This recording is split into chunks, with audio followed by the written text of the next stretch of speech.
বিশ্বকাপ নিয়ে মিথ্যাচার করেছেন সাবেক ক্রীড়া উপদেষ্টা আসিফ নজরুল। এমন অভিযোগ করেছেন জাতীয় দলের সিনিয়র সহকারী কোচ মোহাম্মদ সালাউদ্দিন। বৈশ্বিক আসর মিস করে হতাশায় ভুগেছেন দুই ক্রিকেটার। তার দাবি 5 দিন কোনো খোঁজ ছিল না তাদের। উনি একেবারে এমন মিথ্যা কথা বলছে, আমার বিশেষ করে আমি তো নিজেও টিচার মানুষ। টিচাররা তো একটু মিথ্যা কথা একটু কম বলে।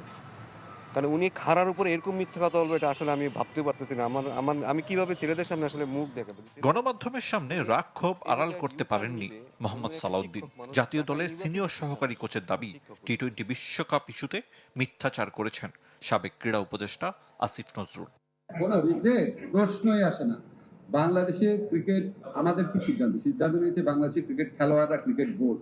আসিফ নজরুলের কথায় গরমিল খুঁজে পেয়েছেন। বাংলাদেশিন বিশ্বকাপ দেখে হৃদয়ে রক্তক্ষরণ কমছে না সালাউদ্দিনের। অন্তর্বর্তী সরকারের নয়, ভারতে গিয়ে বৈশ্বিক আসর না খেলার সিদ্ধান্ত বিসিবির, এমন সব দায় চাপানো মন্তব্যে বিস্ফোরক টাইগারদের সিনিয়র সহকারী কোচ। উনি এইভাবে আর ইউটার্ন নিবে। উনি একটা শিক্ষক মানুষ, ঢাকা ইউনিভার্সিটির শিক্ষক উনি। একটা আমার দেশের সর্বোচ্চ বিদ্যাপীঠের একজন মানুষ। উনি এইভাবে মিথ্যা কথা বলবে, এটা আসলে আমরা আসলে মানতে পারতেছি না।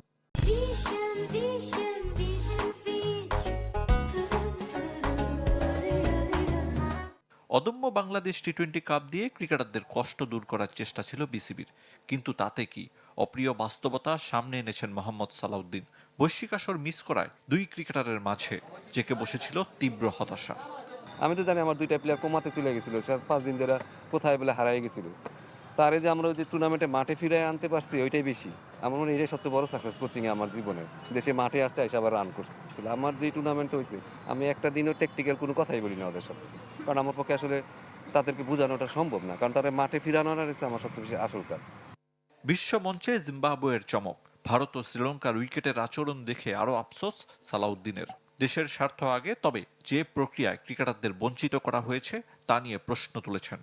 দেখুন, আমি দেশের স্বার্থে আমিও অনেক কিছু স্যাক্রিফাইস করতে রাজি আছি, ছেলেরাও করবে, রাজি আছি। বাট আমি কি ছেলেটার উপরে হাতটা বুলাই দিছি? শ্রীলঙ্কাতে খেলা দেখার পরে মনে হলো যে উইকেটটা হয়তো আমাদের জন্য অনেক প্রিফারেবল ছিল, আমরা হয়তো এই উইকেটে ভালো করতে পারতাম।